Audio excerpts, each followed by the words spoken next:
갑자기 무슨 목사님 한복을 입으셨습니까? 그거 같아서 이번 주간이 정월 대보름이잖아요. 저는 이제 한국에 와서 한복이 참 좋더라고요. 넥타이를 안 매니까 좋고, 여러분 넥타이 매면 여기가 굉장히 복잡합니다. 넥타이 안 매니까 좋고, 두 번째는 몸집을 가려주니까 좋고, 제가 홀쭉한지 뚱뚱한지 전혀 한복은 다 가려줍니다. 또 하나 선이 참 예뻐요. 한국은 어느 나라 오시죠? 대한민국 오십니다. 오늘 성경의 본문을 통해서 같이 나누고 싶은 주제는 생각입니다. 생각이라고 하는 주제를 생각해 보겠습니다. 쌍둥이 형제가 있었는데 이 형제가 시험을 봤거든요. 근데 형은 5문제 중에 4문제 맞고 1문제 틀렸고요. 동생은 거꾸로 4개 틀리고 하나만 맞았습니다. 근데 이 두 형제가 이렇게 보이는 반응과 생각이 정반대입니다. 형은 자기 틀린 것만 생각해요. 그래서 이제 어머니에게 와가지고 풀이 푹 죽어서 엄마 왜 시험을 봤는데 4개 맞고 하나 틀렸어. 그러면서 틀린 것을 더 강조합니다.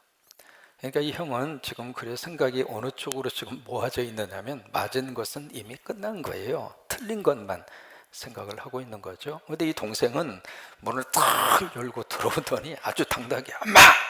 또 오늘 시험 어떻게 됐어? 4개 빼고 다 맞았어. 여러분 두 형제 중에 누가 삶을 더 행복하게 살았을까요? 대답 좀 해봐요. 그죠? 똑같은 상황인데 어느 쪽의 생각을 더 많이 강조하느냐, 어느 쪽의 생각을 더 많이 하고 사느냐, 거기에 따라서 사람의 삶에 대한 모습이 달라집니다. 사람이 하루에 몇 가지 생각을 하고 살까 한번 생각해 보세요. 도대체 내가 하루에 생각을 몇 분이나 하면서 살 것인가? 여러분 정확한 통계는 나와 있지 않습니다만은 보통 평균적으로 5만에서 6만 가지 생각을 하고 삽니다. 그래서 이제 거기서 나온 말이 생각이 많고 복잡하면 5만 가지 생각을 한다는 거예요. 근데 이 생각을 그렇게 많이 하면서 우리들이 하루의 삶을 이렇게 사는데 잠자는 시간 빼놓고 나서는 우리 머릿속에 지금 설교 들으면서도 여러분 다 지금 생각하고 계세요. 근데 그 생각이 은혜의 생각으로 채워지기를 축복합니다. 설교 들으면서 생각하기를 깨습을 껐을까? 그 생각이 사로잡혀 있으면 설교가 들리겠어요? 아니잖아요. 그냥 기왕 예배하는 시간에는 하나님만 생각하고 크게 아멘. 하나님만 생각하고 세상 거 다 뒤로 하고. 그래서 이 5만 가지, 6만 가지 생각을 하는데 그것을 잠자는 시간 빼고 평균적으로 계산을 하면 이게요 1초에 1가지 생각을 해요. 근데 그렇게 많은 생각을 우리들이 하는데 이 생각을 쭉 이렇게 분류를 해보니까 생각의 80%가 전부 다 부정적 생각입니다. 그 다음에 20%만 긍정적으로 생각하는 거예요. 왜 이렇게 우리들의 삶이 고달플까? 왜 우리들의 삶이 이렇게 너무 힘들까? 왜 우리들의 삶이 여러 가지 많은 스트레스와 왜 우리들의 얼굴이 더 경직되어 있고 웃는 모습이 아니고 왜 그럴까? 우리 생각 자체가 이미 80%가 부정적인 생각으로 꽉 우리들이 짓눌려 있으니까 얼굴도 그러고 표정도 그러고 삶도 그러고. 근데 이 생각을 성경에서는 어떻게 구별을 하는가? 2가지로 구별을 합니다. 첫째로 육신 생각으로 구별을 하고 두 번째는 거기에 반대되는 영 생각. 2가지로 구별을 해요. 이것이 로마서 8장 5절에서 8절까지입니다. 이제 그 말씀 속에 2가지 생각으로 성경에 딱 우리에게 말씀을 해주시고 있거든요. 육신의 생각이 있고 또 하나 정반대 영의 생각이 있다고 하는 거예요. 우리가 이 육신의 생각에 확 우리가 사로잡히잖아요. 그 생각 속에 우리가 갇혀 있으면 어떤 현상이 나타나는가? 첫째로 육신의 생각이 사로잡히면 하나님 말씀이 안 믿어집니다. 예수님 부활하셨다, 이게 믿어지지가 않는 거예요. 동정녀가 아이를 낳았다, 이게 믿어지지가 않는 거예요. 예수님이 다시 오신다, 이게 믿어지지 않는 거예요. 여러분, 믿어지시는 분은 영의 생각에 은혜를 받고 있는 거예요. 그러니까 영의 생각으로 들어가야 하나님의 말씀이 믿어져요. 여러분, 오늘 이 설교가 믿어지십니까? 그럼 영의 생각이 있는 거예요. 근데 설교자가 설교를 하더라도 마음속으로 글쎄요, 아니면 고개로 글쎄요, 아니면 아니에요, 육신의 생각에 사로잡히면 하나님 말씀이 하나님의 말씀으로 들리지도 않고 믿어지지도 않아요. 두 번째로, 육신의 생각에 사로잡히면 어떤 현상이 나타나는가? 자기 생각의 틀을 벗어나지를 못합니다. 그 자기의 생각이 틀 속에 철저하게 그렇게 갇혀 있어요. 어떤 분이 자기는 쥐라고 생각하는 그 생각에 사로잡힌 젊은이가 있었는데, 옆에서 아무리 말을 해도 당신 인간의 쥐가 아니라고. 그래도 이 사람은 자기가 쥐라는 거예요. 그리고 소리할 때도 찍찍찍찍 하고 그런 식으로 소리를 내고, 밥을 먹을 때도 쥐처럼 이런 식으로 먹고. 그러니까 이 사람이 철저히 그 생각 속에 자기가 사로잡혀 가지고 누구 말을 해도 자기는 쥐라는 거예요. 인간이 아니라고 하는 거예요. 그래서 이제 하도 심각하니까 병원에 모시고 가서 정신과 의사를 통해서 상담을 받는데, 의사가 아무리 말을 하고 상담을 해도 자기는 쥐라는 거예요. 그래서 의사가 하도 폭포하고 답답하니까 작전을 바꾸어서 그러면서, 당신 말이 많다고, 당신은 쥐라고. 그러니까 이 사람의 얼굴이 펴지는 거예요. 드디어 나를 쥐로 바라보는 현명한 인간을 나를 만났구나. 그래서 이제 거기서 대화가 되면서, 그런데 쭉 설명을 합니다. 당신이 쥐였는데 이제는 인간으로 돌아왔다고. 그래서 이 사람이 이제 어느 정도 치료를 받고, 이제는 괜찮으니까 퇴원하시라고. 그래서 이제 퇴원했거든요. 퇴원해서 병원으로 딱 나가더니 가자마자 얼굴이 사색이 돼서 다시 튀어져 들어온 거예요. 왜 그러냐고 그랬더니, 가다 보니까 고양이가 있다고. 당신 고양이 절대로 두려워하지 말라고, 당신은 쥐가 아니라 사람이라고. 그러니까 그 사람이 뭐라는 줄 알아요? 그 고양이도 내가 인간이라고 하는 것을 알까요? 육신의 생각에 사로잡히면 사람이 그 생각의 틀을 벗어나지를 못하는 거예요. 세 번째로, 육신의 생각에 사로잡히면 늘 사람이 묘합니다. 늘 부정적이고 늘 비판적이고. 그래서 육신의 생각의 마지막 결과는 무엇으로 나타나는가? 사망이라. 로마서 8장이 그렇게 말씀하시잖아요. 육신의 생각은 사망이요, 그 다음에 영의 생각은 뭐예요? 생명과 그 다음에 뭐라고 그랬죠? 평안이라 그랬어요. 여러분, 우리가 살면서 생명과 평안의 복을 받고 싶으면 영의 생각을 하시면 돼요. 그러니까 이 육신의 생각을 어떻게 쓰든지 없애고 그 생각 속에 영의 생각으로 가득히 채울 때, 그때 우리 속에 영원한 생명으로 충만하고 마음 편안함을 가지고 살아갈 수 있고. 오늘 성경에서 이 육신의 생각이 사로잡혀서 자기의 목숨을 자기 스스로가 자살로 끝맺으려고 했던 한 사람을 만나게 됩니다. 그 사람이 누구냐면 간수입니다. 이 간수가 빌립보 지역에서 간수로 감옥을 지키는 사람은 일을 하다가 그날 저녁에 너무 피곤해서 잠에 골아 떨어졌죠. 그 한밤중에 바울과 실라의 기도와 찬송소리, 그 큰 기도와 찬송소리를 죄수들은 다 들었지만 간수는 못 들을 정도로 깊이 그렇게 잠에 빠져요. 그러다가 갑자기 지진이 일어납니다. 지진이 일어나니까 아무리 곤히 자던 사람이라 할지라도 깨울 수밖에 없죠. 그래서 이제 잠이 깬 거예요. 딱 깨서 뭘 봤는가? 모든 감옥의 문들이 열려져 있는 것을 본 거예요. 그것을 딱 보는 순간 이 간수가 생각을 합니다. 무슨 생각을 했는가? 그의 생각 속에 이 모든 죄수들이 탈옥을 했구나. 이 죄수들이 전부 다 감옥에서 도망갔구나. 여러분, 그 간수의 생각이 옳은 생각입니까? 그런 생각입니까? 이렇게 물어볼까요? 그 간수의 생각이 정상적입니까? 비정상입니까? 정상입니다. 그게 상식입니다. 아니, 감옥의 문이 열렸는데 죄수가 그 안에 가만히 앉아있을 사람이 어디가 있어요? 그것도 저 깊은 지하 감옥, 거기에는 전부 다 중범죄 자들이 어떤 사람은 사형수도 있고, 그런데 문이 열렸단 말이죠. 문이 활짝 열렸는데 그 감옥에 날 죽여주세요, 가만히 앉아있을 주소가 어디가 있어요? 그러니까 이 간수의 생각이 절대로 잘못된 생각은 아니거든요. 간수는 얼마든지 그렇게 생각할 수 있습니다. 왜? 상황 자체가 그렇게 생각하도록 지금 주어진 거예요.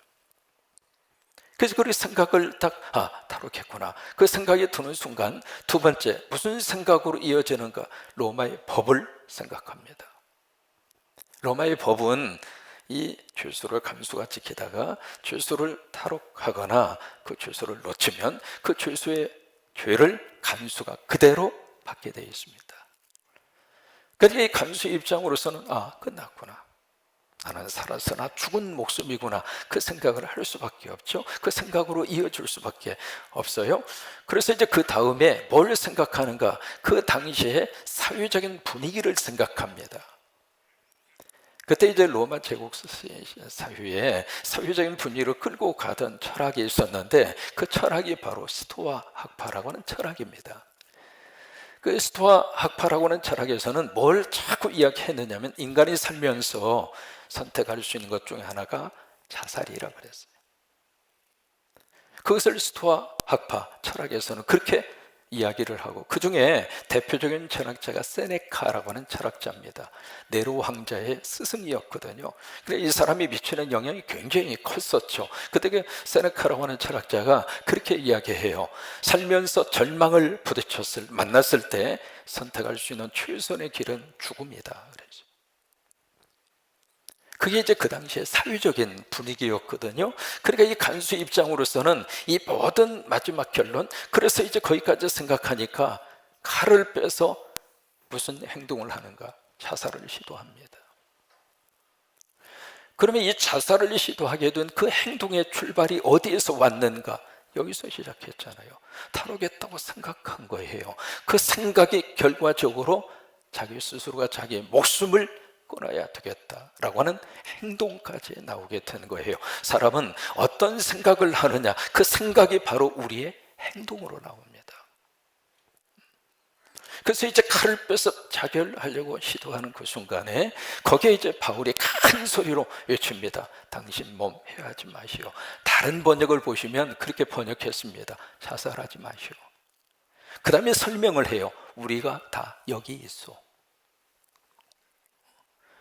그러면 지금 이 간수가 자살하려고 생각했던 이 탈옥이 실제적으로 일어났습니까? 아니면 죄수들이 그대로 있습니까? 간수의 생각이 맞았어요, 틀렸어요? 대답 좀 해보셔요. 맞았어요, 틀렸어요? 틀렸잖아요. 그러면 틀린 생각을 했던 이 간수가 틀린 생각 때문에 자살을 했다면 얼마나 억울합니까? 우리들의 생각 가운데 내 생각이 맞을 수도 있고요, 내 생각이 틀릴 수도 있습니다. 근데 어떤 분은 자기 생각을 너무 고집스럽게, 마치 그 생각이 절대 진리인 것처럼, 그 생각이 절대적으로 옳은 것처럼 그렇게 생각을 하면 그 생각의 틀에서 벗어나지를 못하는 거예요. 근데 우리들이 생각하는 이 생각이 맞을 수도 있고 틀릴 수도 있고 틀릴 수도 있고 맞을 수도 있는 거예요. 그래서 한 번 정도는 내가 지금 생각하고 있는 생각을 생각해 봐야 할 필요가 있습니다. 이 생각이 맞은 생각인가 아니면 틀린 생각인가? 그래서 이제 이 바울이 바로 그 깊은 그 감옥에서 이 간수에게 소리친 것이 바로 그겁니다. 자살하지 마시오. 그 무슨 얘기예요? 당신 생각 틀렸어. 당신 생각이 지금 옳은 게 아닙니다. 우리가 다 여기 있습니다. 그러니 당신 몸을 해하지 마시오. 여러분, 우리 자살 문제가 우리 사회의 심각한 사회적인 하나의 문제 중에 하나인 것을 우리들이 다 기억하고 있습니다. 성경은 뭐라고 말씀을 하시는가? 10계명의 6계명 기억하시죠? 살인하지 말라. 살인하지 말라, 그 말씀은요, 내가 타인을 죽여 목숨을 가해고 목숨을 끊는 그 살인도 살인 행위지만 내 스스로가 내 목숨을 끊는 것도 살인 행위예요. 이게 하나님은 우리에게 절대적으로 명령을 주십니다. 살인하지 말라. 또 하나, 마태복음 16장 26절에 보시면 예수님이 거기서 우리에게 질문을 하고 있어요. 같이 한번 읽어보실까요? 사람이 만일 온 천하를 얻고도 제 목숨을 잃으면 무엇이 유익하리? 자, 보실까요? 사람이 어떻게 온 천하를 얻을 수 있습니까? 어떤 사람이 온 천하를 자기 손에 거머쥘 수 있는 사람이 누구예요? 얻을 수가 없잖아요. 그러나 가정을 해보자, 그거예요. 이 세상 온 천하를 얻었다, 가정을 해보자. 그렇다 하더라도 당신 목숨 잃으면 뭐가 유익한가? 그 다음에 사람이 무엇을 주고 자기의 목숨과 바꾸겠는가? 여러분의 목숨과 바꿀 만한 것이 이 세상에 있나요? 뭘 바꿔요? 우리가 돈이 필요하고 돈의 소중함을 알고 살고 있습니다만은 돈과 여러분들의 목숨을 바꾸시겠어요? 그러니까 이 세상에 그 어떤 것이라 할지라도 여러분들의 생명과 목숨보다 소중한 것은 아무것도 없어요. 미국의 버지니아라고 하는 그 주에 로이 수리번이라고 하는 한 사람이 살았는데 그 사람이 참 독특한 경험을 합니다. 뭐냐면 벼락을 7번 맞았어요. 사람이 벼락 한 번 맞는 것도 쉽지가 않잖아요. 근데 7번 맞았는데 안 죽었어. 그래서 이 수리번이라고 하는 사람에게 붙은 별명이 벼락도 못 말리는 사나이. 그래서 이분이 1983년도에 죽었습니다. 벼락 맞아서 죽은 것이 아니라 자살했습니다. 왜 자살했는가? 사귀던 여자가 변심을 해서 고무신 거꾸로 신고 도망갔어. 그래서 애인이 변심한 것에 상심해서 자살을 했거든요. 여러분, 목숨은 애인보다 귀해요. 또 미국의 역사상 군인 역사 가운데 입지전적의 인물이 있습니다. 누구냐면 제레미 마이클 버다라고 하는 사람이에요. 이 사람은 해군 역사상 17살에 해군 사병으로 들어갑니다. 그렇게 해서 해군 참모총장까지 됐습니다. 미군 해군 역사상 그런 역사가 없었거든요.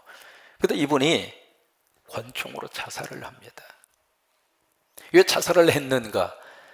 무공 훈장 문제를 가지고 언론에서 그 사람이 자격이 있다 없다 그게 막 해서 특별히 되니까 요소를 한 장 쓰고 자살을 했거든요. 나는 무공 훈장을 받을 자격이 있다.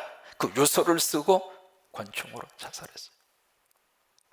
목숨은 훈장보다 귀합니다. 광주에 있는 어느 한 아파트에서 중학교 2학년 학생이 고층의 아파트 빌딩에서 투신해서 자살했습니다. 이유가 뭘까? 성적 때문에. 목숨은 성적보다 귀합니다. 그러니까 지금 이 간수의 입장으로서는 자기의 잘못된 생각으로 그 생각에 취해서 만약에 그 생각에 틀을 깨지 않으면 어떻게 되는가? 사망으로 끝나는 거예요. 여러분, 자살은 어떤 일이 있어도 하나님께서 기뻐하지 않습니다. 크게 아멘. 살다가 보면 나 한 사람 끝나면 끝나지 그런 어떤 절박함을 느낄 때도 있고 아니면 지금 감기처럼 우울증 환자들이 너무 많습니다. 그 우울증에 이제 내가 이렇게 마치 바이러스에 감염이 된 것처럼 우울증의 그런 증상들이 나에게 돌아오기 시작하면 나도 모르게 뛰어내리기도 하고 나도 모르게 자살을 선택하기도 하고. 근데 여러분, 자살하고 싶은 마음이 일어나면 여러분 이렇게 기도하세요. 하나님, 나 죽여주세요. 엘리야가 그랬잖아요. 엘리야가 노뎀나무에 딱 거기에 앉아서 하나님, 나 너무도 힘들어요.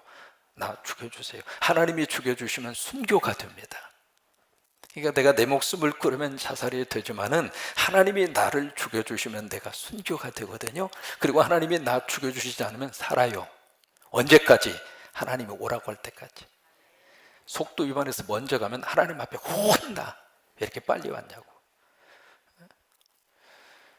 지금 한국 사회 속에 자살을 문화로 말할 정도로 자살 문화라고 하는 말을 심심찮게 그렇게 하고 있거든요. 이게 1년에 자살로 세상을 떠나는 사람이 16,000명입니다. 이걸 시간으로 계산을 하면은요, 하루에 30명씩 자살로 목숨을 끊어요. 20대, 30대, 40대 사망률 1위가 자살입니다. 교통사고로 돌아가시는 분보다도 자살로 이 세상을 떠나는 사람들이 더 많아요. 우리 이 땅에 자살의 영이 예수님의 이름으로 떠나갈지어다. 떠나갈지어다. 특별히 우리 자녀들에게 그런 유혹을 받는다거나 그런 어떤 상황 속에서 그냥 육신적인 생각에 꽉 쪄들어서, 왜? 육신적 생각의 결론은 죽음이에요. 죽으면 끝난다. 그쪽으로 자꾸 몰고 가는 거예요. 이 한많은 세상, 나 한 사람 끝나면 끝나지. 그게 바로 무슨 생각이까? 육신의 생각이란 말이에요. 육신의 생각에 꽉 사로잡히면 그 틀을 벗어나지를 못하고 결국에 가서는 극단적인 선택을 하는. 자, 보세요.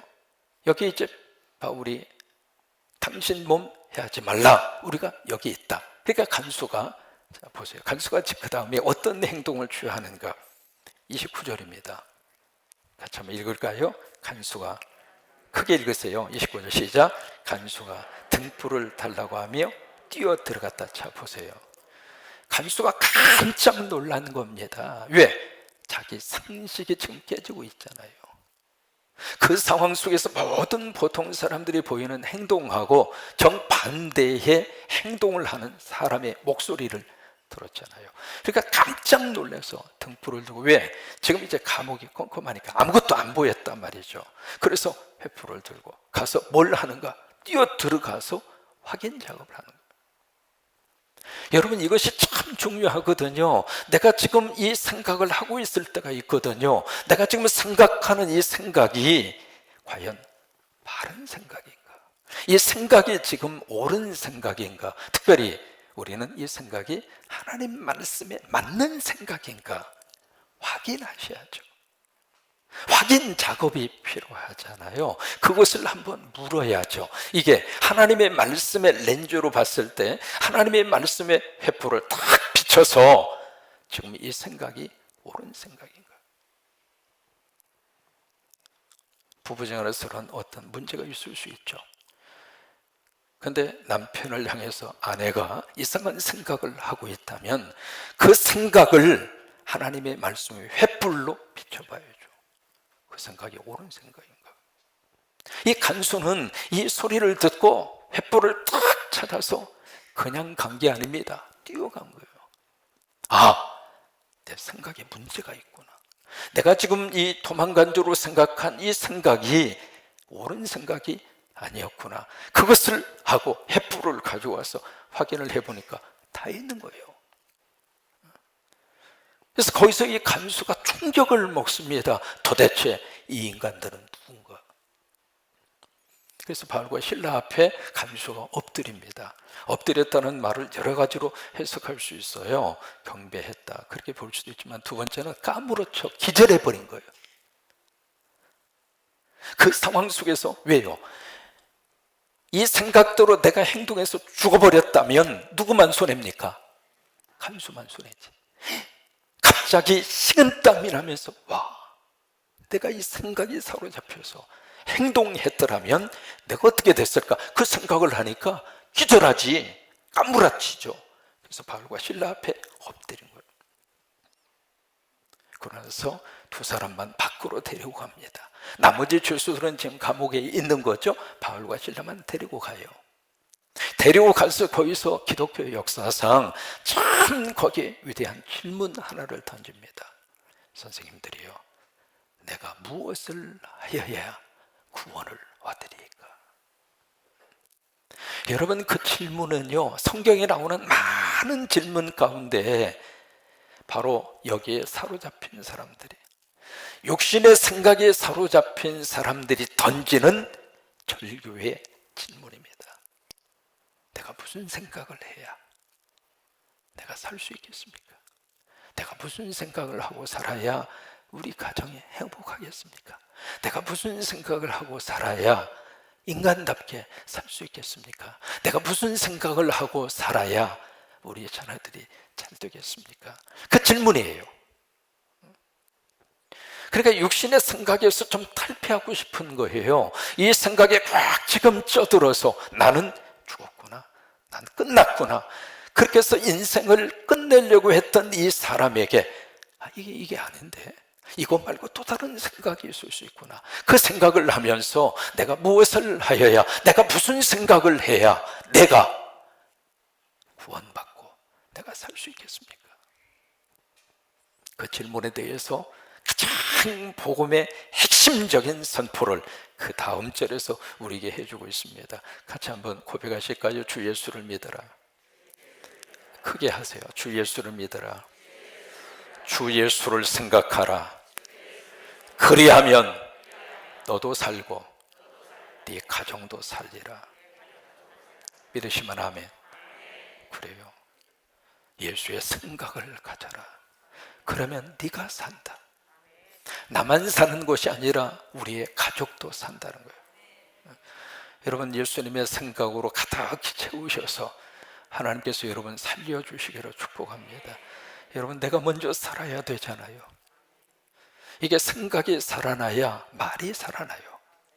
생각이 자꾸 부정적인 생각에 꽉 짓눌려서 육신적인 생각이 사로잡히면 말이 벌써 말씀드렸잖아요. 부정적인 거, 비판적인 거, 4개씩이나 맞았는데 하나 틀린 것만 가지고 이놈의 자식, 그 하나를 왜 틀렸냐고, 넌 누구 닮았느냐고, 닮기 누구 닮아요? 그렇게 말하는 사람을 닮았지. 그래서 자기는 시험 볼 때 항상 100점 맞은 것처럼 자식 키울 때 그러잖아요. 근데 그 생각, 육신의 생각 속에 사로잡혀져 있으면은 어쩔 수 없이 말이 그 방향으로 나가게 되어졌습니다. 그런데 그 생각에서 벗어나서 예수를 생각하라 이 말이에요. 할렐루야. 예수의 생각이 바로 영의 생각이에요. 그 영의 생각에 우리가 생각을 채우면 어떻게 되는가? 생명과 평안입니다. 여기서 삶을 긍정적으로 볼 수 있는 에너지가 나옵니다. 아무리 힘들고 어려워도 예수의 생각을 하고 있는 사람은 그 속에서 희망을 봅니다. 왜요? 주님이 부활하셨잖아요. 주님이 나와 함께 하시잖아요. 주님이 나를 천국으로 인도하시잖아요. 그 주님이 내 곁에 함께 하시잖아요. 그러니까 그 상황 속에서, 그 상황 속에 내가 매몰되지 않고 영의 생각을 하고 예수의 생각을 하는 사람은 인생 자체가 달라져요. 밝아지고, 그리고 희망을 품고 그렇게 살 수 있어요. 여러분, 어제 베이징에서 하고 있는 지금 올림픽 보셨잖아요. 어제 제 종씨가 나왔거든요. 민규라고. 남자 스피드 스케이트 500m에서 세상에 0.07초 차이로 중국의 샤오팅 선수에 이어서 은메달을 떴어요. 근데 그 친구가 차시요. 근데 그를 코치했던 사람이 나중에 인터뷰하는 것을 보니까 그 친구는 어떤 상황 속에서도 긍정적이라고 하는 거예요.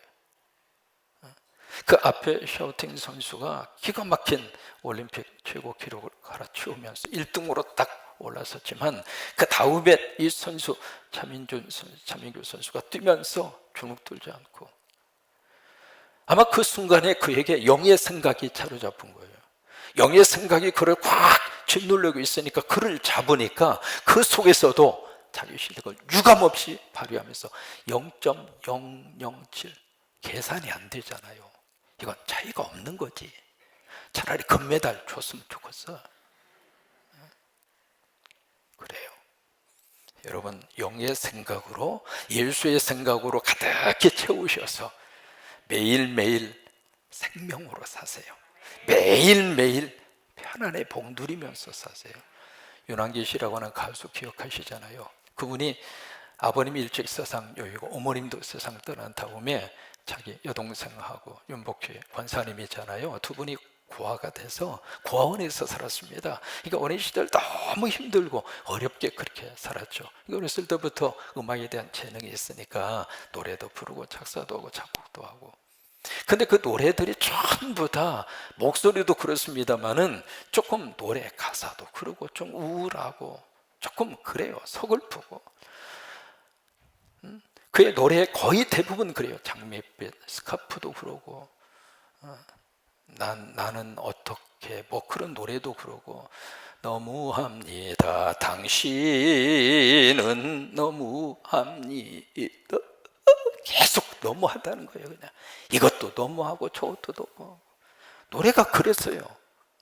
왜? 그 순간에는 육신의 생각이 사로잡힌 거예요. 그 생각의 틀을 벗어날 수가 없는 거죠. 그러다 이분이 1977년도에 놀라운 영적 경험을 합니다. 시한부 인생 판정을 받고 완전히 병원에 입원 중에 있었는데 그의 부인이 참 신실한 기독교 성도였거든요. 그 부인의 간호. 그러다가 한밤중에 하나님의 음성을 들어요. 놀라지 말라, 두려워하지 말라. 나는 네 하나님이 됨이니라. 내가 너를 나의 오른손으로 내가 너를 붙들어. 이사야서에 있는 말씀이잖아요. 그 말씀을 들은 거예요. 그 말씀을 듣고 그 다음에 기도하고 하나님의 치유의 은혜를 받아서 고침받았어요. 그 다음부터 1979년도부터 노래가 확 바꿔집니다. 여러분이라고 하는 노래 아시죠? 내가 서러울 때면 내가 너의 위로자가 되어줄게. 내가 괴로울 때면 내가 너를 위로해 줄게. 어두운 밤에 절망과 낙심 중에 있을 때 내가 너의 등불이 되어주리. 또 이제 그분의 유명한 노래 중에 그거 있잖아요. 나는 행복합니다. 나는 행복합니다. 그냥 그 노래가 바꿔진 거예요. 왜 그래요? 육신의 생각에서 영의 생각으로 바꿔진 거예요. 여러분, 이 은혜가 오늘 여러분 가운데 충만하시기를 주의 이름으로 축원합니다.